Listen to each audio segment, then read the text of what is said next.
Want to make new friends in Call of Duty but don't know how? Hi everyone, welcome back to Make Gaming Easy. In this video, I'll show you some easy steps on how to add friends in Call of Duty. So without any further ado, let's get started.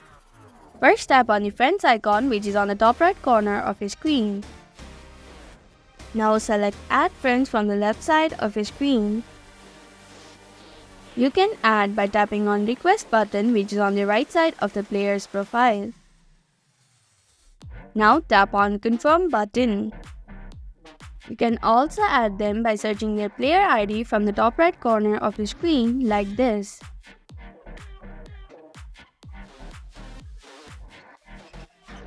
After you have entered the player ID, tap on the Search button. Now tap on Request button.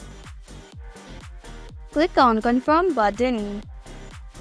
And that's how you can add friends in Call of Duty. Thank you for watching Make Gaming Easy. Hope this video was helpful.